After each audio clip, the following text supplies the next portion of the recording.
Hello students, मेरा नाम doctor Gajendra पुरोहित और आप देख रहे हैं हमारा यूट्यूब चैनल। अगर आप आईआईटी जेईई 2027 एग्जाम की तैयारी कर रहे हैं तो इसमें मैं आपको बताना चाहता हूं कि एक सवाल उठता है कि सर, आईआईटी जेईई एग्जाम देने से क्या होगा। सर, क्या आईआईटी में जाना इतना इजी है?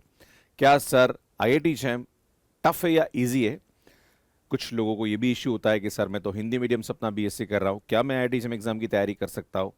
सर, क्या आईआईटी में जाने के बाद कोई स्कोप रहता है? कैसे इसकी तैयारी की जाती है? टाइम मैनेजमेंट कैसे आप कर सकते हैं? क्या बीएससी के साथ इसको करना इजी है? क्या मैनेज किया जा सकता है? सुनिए, सब बात करने की कोशिश करेंगे आज। और जितने भी टॉपर्स हैं जिन्होंने पिछले कुछ सालों में हमारे साथ आईआईटी जेईई एग्जाम की तैयारी करी है, चाहे 2024 या 25 की बात हो, इसमें 26 का रिजल्ट अभी आना बाकी है, तो जो 24 और 25 के स्टूडेंट्स हैं जिन्होंने हमारे साथ इस एग्जाम की तैयारी करी और अपना एग्जाम क्रैक किया, जो अभी IIT Bombay, IIT Delhi, IIT Madras या आईआईटी खड़गपुर या आईआईटी गुवाहाटी से अपना एमएससी कर रहे हैं, उन सभी की बातों को यहाँ पे मैं आपके सामने लूंगा। और मुझे लगता है कि ये वीडियो आपके लिए बहुत ही हेल्पफुल होने वाला है अगर आप बीएससी कर रहे हैं और आप भविष्य में आईआईटी जाना चाहते हैं। हमने इन सभी प्रश्नों के उत्तर उनसे लिए हैं और यहाँ पे आपको एक एक करके इसका आंसर मिलेगा। सबसे पहला जो क्वेश्चन था, what should I do if I can't solve the question. क्योंकि क्या होता है कि जब आप बीएससी के बाद आईआईटी जेईई एग्जाम की तैयारी करते हैं तो आपके कंसेप्ट्स इतने क्लियर नहीं होते हैं, आपकी प्रॉब्लम सॉल्विंग स्किल इतनी अच्छी नहीं होती है। जब आप तैयारी शुरू करते हैं तो आपको चैलेंजेस आते हैं, चीजें समझ में आ रही होती है पर क्वेश्चन सॉल्व नहीं होते हैं। तो इनका आंसर आप देखिए, जो कि मुझे लगता है आपके लिए बहुत ही हेल्पफुल हो सकता है। सर स्टार्टिंग में तो ऑब्वियसली मींस मेरे से भी क्वेश्चन नहीं हो रहे थे। मुझे तो इवन और बुरा लग रहा था कि मेरा ऑप्शनल मैथ से फिर भी मेरे से क्वेश्चन नहीं बन रहे हैं। इसमें मैं कुछ तो सर आपकी क्लास में ही मैंने क्वेश्चन सॉल्व करना धीरे धीरे सीखे ही हैं, क्योंकि ऑब्जेक्टिव मैंने नहीं किए थे। देन प्लस जी मुझे इसमें सपोर्ट किया कॉम्बैट सीरीज ने। सर मैंने कॉम्बैट सीरीज काफी अच्छे से की हुई है। उसमें पट मीन्स जी मेन लेक्चर से ज्यादा मेरे लिए कॉम्बैट फायदेमंद रही, क्योंकि उसमें क्वेश्चन सॉल्विंग ही सिखाया गया है। प्लस जो आपके जी सेक्शनल टेस्ट हैं, तो क्वेश्चन ही करना मीन्स कॉन्सेप्ट तो एक बार अपन पढ़ के रख सकते हैं, बट हम्म, क्वेश्चन हम्म, ऐसा है कि लगाते रहना है बस। तो सर ऑफ कोर्स हुआ था कि फर्स्ट टाइम मैं कोई कॉम्पिटिटिव एग्जाम दे रही थी। तो मतलब बहुत डर था कि मतलब क्या कैसे एग्जाम दूं। मतलब कॉन्फिडेंस बिल्कुल ही नहीं था कि मैं कुछ एग्जाम क्रैक कर पाऊंगी या कुछ। बट जैसे कि स्टार्टिंग में मैंने पढ़ा तो सब कुछ मेरे लिए न्यू था, क्योंकि कॉलेज के एग्जाम्स वही थोड़े बहुत डिफरेंट रहते हैं और यहाँ कॉम्पिटिटिव तरीके से उसको फास्टली टाइमली सॉल्व करना सारे क्वेश्चंस को एमसीक्यूज पैटर्न वगैरह में, तो वो बहुत अलग होता है। तो जब जी आपके कोर्स वगैरह लिया तो उसमें आपने जब फर्स्ट टाइम कोर्स कराया तो काफी चीजें समझ आई और काफी चीजें थोड़ी डाउट्स में भी थी। तो बट फिर आपने इसके बात की तो आपने बोला कि नेक्स्ट में कराऊंगा तब क्लियर होगा, आप प्रैक्टिस करते रहो। तो मैंने वही किया, मतलब मैं कंटिन्यूअसली रिवीजन करती रही थोड़ा थोड़ा। और आपका फिर नेक्स्ट दोबारा जब कोर्स हुआ तब मुझे काफी चीजें क्लियर हुई। तो इनका आंसर आपने सुना कि स्टार्टिंग में प्रॉब्लम्स होती है, पर मुझे लगता है कि जब धीरे धीरे आप तैयारी शुरू करते हैं तो आपका कॉन्फिडेंस बन जाता है। और आपको बता दूं कि मैथ्स केयर ऐप पे अगर आप हमारे साथ तैयारी कर रहे हैं तो हम 2 बार आईआईटी जेईई का पूरा कोर्स कंप्लीट करते हैं। एक बार हम पूरा इसको स्टार्ट करते हैं फरवरी में और एंड होता है आपका जून के अंदर, एंड उसके बाद जुलाई में वापस शुरू करते हैं और दिसंबर में हम इसका पूरा कोर्स खत्म करते हैं। मतलब साल में 2 बार कोर्स कंप्लीट कराते हैं। तो धीरे धीरे कॉन्फिडेंस एक बार बन जाता है, but it will take time, आपको पेशेंस रखना पड़ेगा। दूसरा क्वेश्चन यह था, is studying from one resource is enough. जो स्टूडेंट्स आईआईटी जेईई की तैयारी कर रहे हैं और जो कोई रिसोर्स फॉलो नहीं करता है, वो बहुत सारे रिसोर्सेज को फॉलो कर रहा होता है इनडायरेक्टली। वो किसी के नोट्स देखता है, किसी के यूट्यूब वीडियोस देखता है, कोई बुक रेफर करता है, कोई टेक्स्ट बुक को पढ़ रहा होता है। उसको ये समझ में नहीं आता है कि मुझे पढ़ना क्या है और क्या नहीं पढ़ना है। तो क्या अगर आप किसी एक एजुकेटर को फॉलो कर रहे हैं या किसी एक का कंटेंट फॉलो कर रहे हैं तो क्या वो इनफ है? तो इनका उत्तर सुनिए आप। सर आपका कंटेंट तो मतलब सर इनफ है ही। तो सर लाइक अदर्स की मैं बात करूँ सर, अदर्स ऐसा क्या करते हैं सर, उनका ये सीन रहता है सर, वो कंसिस्टेंट नहीं रहते हैं। तो जी सर कंसिस्टेंसी में अगर आप लैग करेंगे सर तो वहां पे आपको चीजें फेस करना पड़ेगा। क्योंकि सर अगर आप किसी भी चीज को 10 दिन पढ़ रहे हैं, 12 दिन पढ़ रहे हैं, तो उसके बाद 2 4 दिन 5 दिन का गैप दे रहे हैं, तो फिर से वो चीजें रिवाइज करना, फिर वहां उस लेवल पे आना, फिर सर बैकलॉग को कंप्लीट करना सर, वो टफ चैलेंज हो जाता है। और सर अगर आप जी कंसिस्टेंट हैं और अगर आप हार्ड वर्क करें तो सर हो सकता है। और लाइक अगर मैं कंटेंट की बात करूँ तो सर लाइक आपकी कॉम्बैट सर इनफ है, आपका कोर्स इनफ है सर। और आपकी जो कॉम्बैट वाली बुक है सर, वो तो सर बहुत ज्यादा हेल्पफुल है। मतलब सर उसको मैंने राउंड वाइज लगाया था। मीन्स पहले मैंने उसको एक बार लगाया जो मुझे आता था सर, उसके बाद मैंने सर उसको लगाया, फिर मुझे एक इम्प्रूवमेंट दिखा सर, जो क्वेश्चन पहले नहीं हो रहे थे सर, अब वो भी उसमें से भी कुछ कुछ क्वेश्चन होने लगे। सर फर्स्ट ऑफ ऑल आपको सारा कंटेंट एक ही जगह से पढ़ना है, कि क्योंकि बच्चे होते हैं कि अलग अलग जगह से होते हैं। मैंने ग्रुप में भी देखा कुछ बच्चे थे जो सब तरह से कंटेंट इकट्ठा कर रहे थे। मे बी उनके लिए होगा, बट मेरे लिए वो मतलब बिल्कुल भी मतलब हाँ सही। सही नहीं था, कि मैं नहीं कर पाती हूँ। मुझे एक सिस्टमैटिक से करना ज्यादा बेटर लगता है।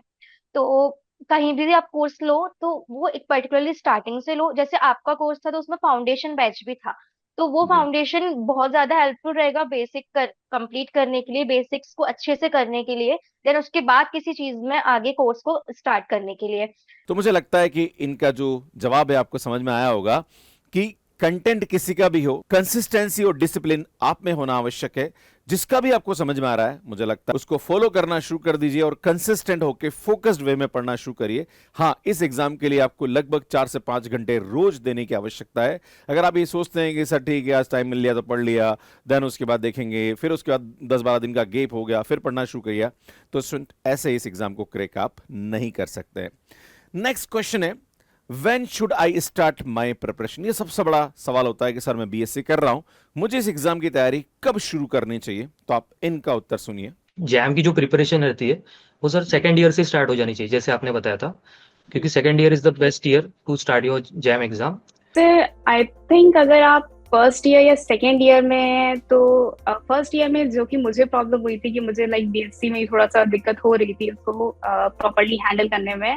जी। तो आई थिंक अगर आप फर्स्ट ईयर में हैं तो अपने सिलेबस पे फोकस कर सकते हैं, अपने बेसिक्स पे फोकस कर सकते हैं, क्योंकि बेसिक्स बहुत हेल्प करते हैं आगे चल के कहीं भी। तो आप अपने बेसिक्स पे फोकस कर सकते हैं। फिर आप सेकेंड ईयर में आते हैं तो आप देख सकते हैं थोड़ा सा जैम का, बट थर्ड ईयर में आई थिंक आपको सीरियसली प्रॉपरली प्रिपरेशन स्टार्ट करनी चाहिए। तो सबसे सही समय होता है बीएससी सेकेंड ईयर। अगर आप बीएससी सेकेंड ईयर में है तो आपको आईआईटी जेईई एग्जाम की तैयारी शुरू कर देनी चाहिए, क्योंकि आपके पास एक इनफ समय मिलता है इस एग्जाम को प्रिपेयर करने का। और उसका बेनिफिट ये भी होता है कि आपके जो बीएससी के सब्जेक्ट होते हैं उनके कंसेप्ट भी आपके क्लियर हो रहे होते हैं, और साथ साथ में आप एग्जाम की तैयारी भी बेहतर तरीके से मैनेज कर सकते हैं। नेक्स्ट प्रश्न यहाँ पे ये, how can I manage my time. सबसे बड़ा प्रॉब्लम होता है कि सर बीएसए में क्लासेस होती है, सर हमें लाइक प्रैक्टिकल्स भी करने होते हैं, लाइक हमें और भी चीज़ें मैनेज करनी होती है, एग्जाम्स भी रहते हैं, तो सर कैसे हम आईआईटी जेईई एग्जाम की तैयारी करें। तो मैं आपको बताना चाहता हूं कि जो बच्चा आईआईटी जेईई की तैयारी करता है वो 11th-12th के साथ साथ वो जेईई की तैयारी भी करता है, और जब 12th में जेईई का एग्जाम होता है तब उसका 12th बोर्ड भी होता है। और सबसे अच्छी बात है कि जेईई के लिए आपका 12th में 75% से ऊपर स्कोर होना चाहिए, तो उसके लिए बहुत बड़ा प्रेशर होता है, पर वो टाइम मैनेज कर जाता है। तो मुझे लगता है आप भी इजीली मैनेज कर सकते हैं। वैसे आप इनका उत्तर सुनिए, फिर मैं आपको बताता हूं। सर जैसे हमारे क्लासेस होते थे सर 9 to 4, बीच में सर सिर्फ इन बिटवीन 12 to 1 PM सिर्फ खाने के लिए दिया जाता था फॉर द लंच। उसके बाद सर मैं 4 o'clock से क्लासेस ओवर हो गई, कभी कभी प्रोफेसर खींच देते थे लास्ट पीरियड में 5 o'clock तक, तो रुकते नहीं थे। तो वो 5 के बाद सर 5 to 6 में रेस्ट कर लेता था। फिर 6 से मैं, क्योंकि हॉस्टल में सर चेयर टेबल भी सारे फैसिलिटी सभी रहते हैं, मैं रूम पे ही पढ़ता था, लाइब्रेरी में नहीं जाता था ज़्यादा। मोस्ट ऑफ द केसेस में रूम पे ही प्रेफर करता था। तो रूम पे ही बैठ करके मैं फिर वो जैम के स्टार्ट कर देता था, जितने भी रिविजन्स हैं। और जैसे आपने बताया था सर कि वो एक शॉर्ट ट्रिक बहुत हेल्प करता है लास्ट टाइम पे, तो मैं वो किया था सर कि हर कोर्सेज पढ़ के लास्ट में एक short trick banana. Short trick in the sense कि सर वो क्रिस्प नोट्स, जो कि लास्ट में आप एक बार पढ़ो तो पूरे चैप्टर को रिवाइज कर लो, वो यस। तो वो मैं किया तो सर अच्छा। वो क्या बना सर कि एग्जाम के 2-3 दिन 5 दिन पहले बहुत हेल्प किया। फिर वो पढ़ने के बाद लगता था कि सारे कॉन्सेप्ट रिवाइज हो गए हैं और माइंड में वो सारे रहते, तो इस हिसाब से मैं फिर रात तक पढ़ता था। फिर 8 बजे सर वो लंच डिनर हो जाते थे, और फिर रात तक फिर 10 बजे से फिर 11-12 बजे तक मैं फिर। तो लाइक आपने कैसे बैलेंस किया चीजों को। सर मेरा बात आती है तो सर जॉब मेरा 7 to 3 रहता ही है। ऑलरेडी सर मैं बहुत ही ज़्यादा मतलब मेरे को दूर भी बहुत जाना पड़ता है, जिसकी वजह से एक एक घंटा लग जाता है आज जाने आने में। तो सर मेरे को अगर मैं आता हूँ भी हूँ घर पे तो मेरे को सिर्फ दोपहर का टाइम मिल पाता है और रात का टाइम मिल पाता है। तो सर ऐसे ही होता है कि 3 3 घंटे मेरे को पास रहते हैं। उसमें भी मेरे को बीएससी का अगर जैसे मैं कुछ इन्वॉल्व हूँ, कोई कॉलेज जैसे कोई भी स्टूडेंट इन्वॉल्व रहते हैं तो उनके प्रोजेक्ट्स रहते हैं, कुछ और रहता है, उनको असाइनमेंट सबमिट करना पड़ता है।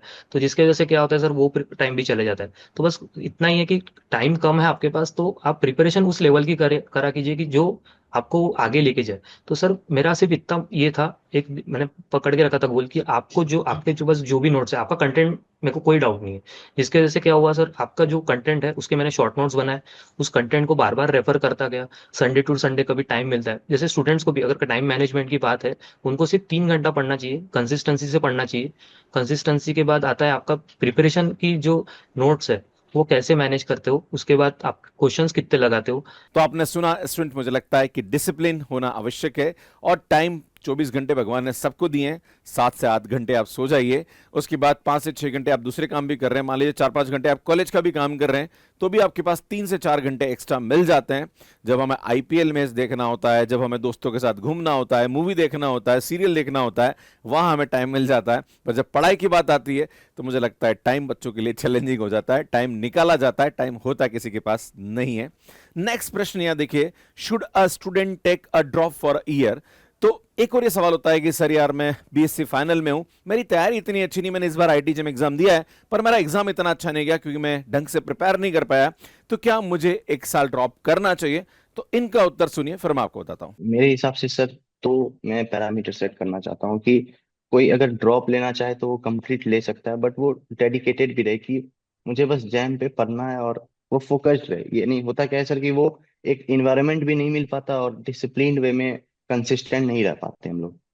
और या नहीं, अगर उसे लगता है कि थोड़ा सा भी डाउट है कि हम नहीं, इन्वायरमेंट है वैसा हमारा, या फिर हम कंसिस्टेंट नहीं रह पाते, वो खुद को, हर एक इंडिविजुअल सर खुद को जानता है कि हमारी क्या वो है, लिमिटेशंस है।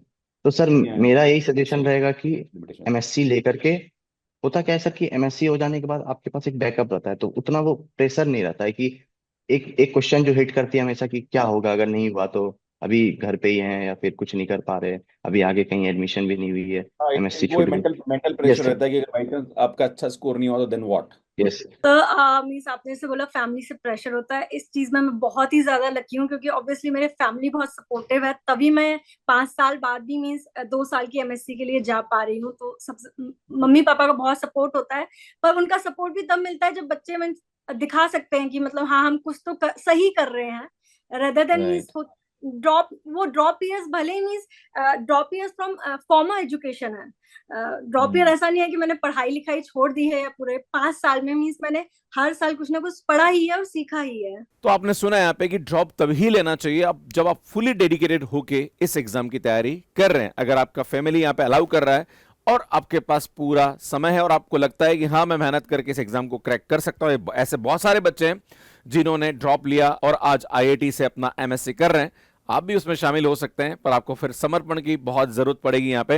हाँ, अगर ऐसा लगता है कि सर फैमिली अलाउ नहीं कर रही, तो मुझे लगता है किसी भी कॉलेज में आप एमएससी में एडमिशन ले लीजिए और साथ साथ में आप आईआईटी जेईई एग्जाम की तैयारी करिए, या फिर आप बीएड में एडमिशन ले लीजिए, साथ साथ में आप आईआईटी जेईई एग्जाम की तैयारी करिए। मतलब अगर आपकी घर वाले अलाउ नहीं कर रहे तो आपको एक बैकअप ऑप्शन यहाँ पे लेके चलना चाहिए और फिर से इस एग्जाम की तैयारी यहाँ पे करनी चाहिए। पर मैं आपको बताना चाहता हूं कि आपको समय देना पड़ेगा, आपको डिसिप्लिन वे में कंसिस्टेंट आपको इस एग्जाम की तैयारी करनी पड़ेगी। बाकी स्टूडेंट, हमने YouTube पे इतने वीडियोस इसके ऊपर अपलोड किए हैं, आप जाके देख सकते हैं। और जो भी मैंने सक्सेस स्टोरीज बताई है, इन सभी की अगर आप फुल वीडियोस देखना चाहते हैं तो उसमें लिंक आपको डिस्क्रिप्शन में मिल जाएगा। प्लस आप यहाँ पे ये प्लेलिस्ट भी देख सकते हैं जहां पर हमने एड टॉक अपलोड करी है। ऐसे बच्चे जो एक छोटे से गांव से निकले हैं, एक गवर्नमेंट कॉलेज से अपना बीएससी किया है जो कि हिंदी मीडियम से था, और वो आज वही बच्चे आईआईटी में अपना एमएससी कर रहे हैं और अपनी लाइफ को चेंज कर रहे हैं। मैं आपको बताना चाहता हूं कि आईआईटीज आपकी लाइफ बना सकती है, पर उसके लिए आपको मेहनत करने की जरूरत है। और मैं आपको फिर से बता दूं, आईआईटी में जाने के बाद और डबल मेहनत करनी पड़ेगी।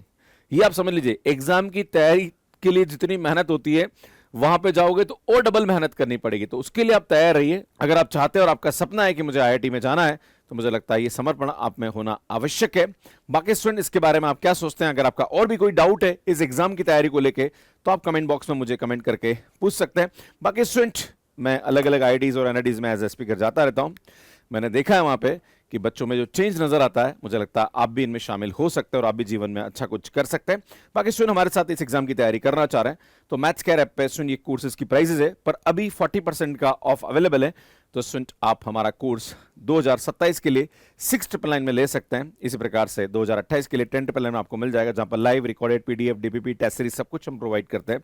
इस पर आपको लगता है कि सर मेरे कुछ सब्जेक्ट अच्छे नहीं है, तो सब्जेक्ट वाइज कोर्स भी अवेलेबल है। क्वेश्चन प्रैक्टिस के लिए कॉम्बैट सीरीज का हमारा कोर्स अवेलेबल है, सुन टेस्ट सीरीज आप ले सकते हैं। बाकी हमारी बुक है जो कि आपके लिए बहुत ही मददगार यहाँ पे साबित हो सकती है।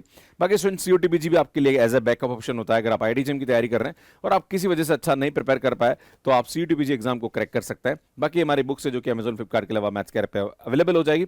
सुन हमारे सीएसआईआर नेट के कोर्सेज है, ये भी आप देख सकते हैं। सेट एग्जाम के कोर्सेज भी आपको मैथ्स के ऐप पे मिल जाएंगे। बाकी हमारे यूट्यूब चैनल है, सब्सक्राइब कर लीजिए, काफी अच्छा कंटेंट हम आपके लिए अपलोड करते हैं। हमारा मैथ्स के ऐप है जो कि एंड्रॉइड एंड आईओएस पे अवेलेबल है। कैसे मैथ्स के ऐप पे सब्सक्रिप्शन लेना, इसका वीडियो आप यहाँ पे जाके देख सकते हैं। बाकी आईआईटी एग्जाम के बारे में और भी जानकारी चाहते हैं या टॉपर्स के वीडियोस आप फुल देखना चाहते हैं तो सुन पूरी प्लेलिस्ट यहाँ जाके मिल जाएगी, यहाँ जाके चैनल को सब्सक्राइब कर सकते हैं। धन्यवाद।